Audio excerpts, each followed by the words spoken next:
perubahan institutional reform must be pushed by the government.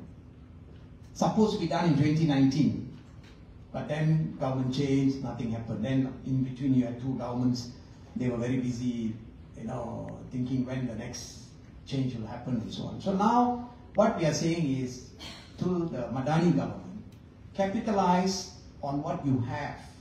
You have a majority in parliament. Hello, you don't capitalize this opportunity. It's a wasted opportunity. Next round you will tell, same like Tun Mahathir said in 2020, and we released the 20, that time the figure went up, you see. 2020, January was 2019 figure, chart to 9. So we praise the government, keep up the good work and all that. The response from him is, yes, I can't promise you because we don't have a majority in parliament. That was the excuse they gave. Hari ni, you have majority in parliament, please use it. This window of opportunity, I can tell you, is only short. I think you all can assess yourself. Stability and this window is only gone the days when BN was ruling in the 80s and 90s. You go for election or you don't go for election, more or less you know the output. What will happen? Today it's not like that. People have voice, they can change you anytime. Okay?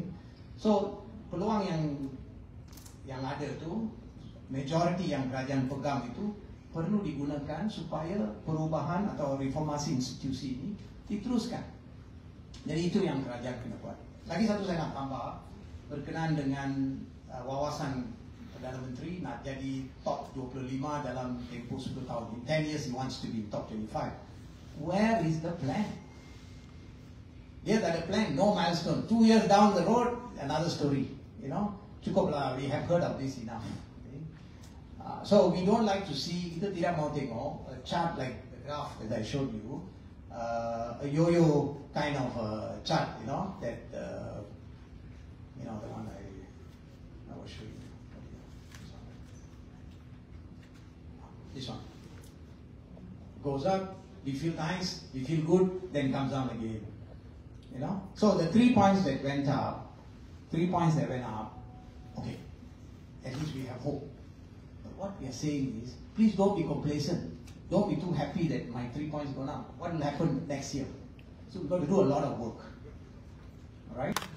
Okay, but let me straight away take you to the previous year's score, because just to recap where we were. Alright?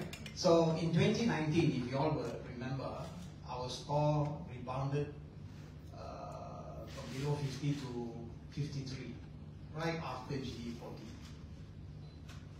And then in 2020, we saw a dip.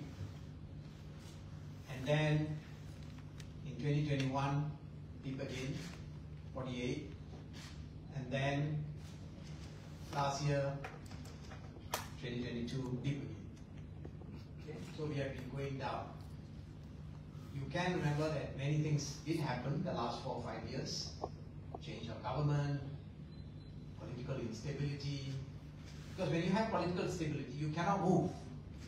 And I can tell you this, witness to you, the whole thing is... Sorry, okay. Always did it. No problem. Okay, anyway, in a few seconds I'll bring it back. Anyway, this is the score you're reading. So, 2023, we rebound. Okay, so that's good news. But you need to wait until the end what I have to say. Okay, you have this rebound, but there's a lot more to be done. Okay, so this is increase of 3 points from 2022. So what does it say? It gives us hope. Okay, gives us hope. So we are back to, assuming that the passing mark is 50, then we are back there. Okay, so we are at C. All right. Now, we do some analysis. Let's do a bit of analysis. Globally, okay, this is the summary of all the countries. I don't know if you can see it.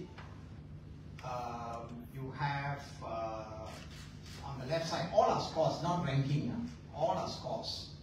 Okay, so you have Denmark, Finland, New Zealand, and so on, Singapore, and then Malaysia is on the 50 marks. This is not ranked. This is score. Okay, and the reason I may not have said this earlier, The reason we emphasize a lot on the score is not the rank so much, is because sometimes some countries come in, among the 180 countries, new countries come in, or some countries will drop out. So when they drop out, your rank just goes up. So it doesn't mean that you're good. It's just that others have dropped out. So if you look at the score, it's much more better. All right. Now Malaysia is 50. Now before I go further, as probably you all know, in Malaysia, the Prime Minister has given a target. He says that he wants to see Malaysia to be top 25 in 10 years' time. He said it last year. So 10 years means 2033. Okay? Now, if you look at these scores here and do a quick calculation, we are now 50 marks. To reach the top 25, you need at least 68 marks. So if you look down there, on the left side, you need to be near Bhutan or UAE or US. That means you need to score around 68, which is what? 18 marks difference, right? Assuming that other countries don't improve, you need about 18 marks, which means that between now until 2033, average, you must go up by 2 marks, 2 points. Every year you must go up. So this year, we got 3 points, right? So what we need to do? We need to make sure we continue to climb up, not go down. That's the issue. That's the issue. So we'll come back to this again. We'll talk more about this. Okay, now this is globally about statistically significant changes. So Malaysia is not there. What it means is the 3 points that went up statistically is not significant. What it means is let's not be too happy with these 3 points. Put it another way. Don't be too happy. 3 points okay, but that's not significant. Statistically significant, those in red are those who went down. Now look at Sweden. The 2015 is the baseline, and they have dropped 7 points over 8 years. So Sweden needs to be a bit concerned on this. But let's look at on the left side, those who went up. Now some of them went up by 7 points, some went by 8 points, some went by 10 points.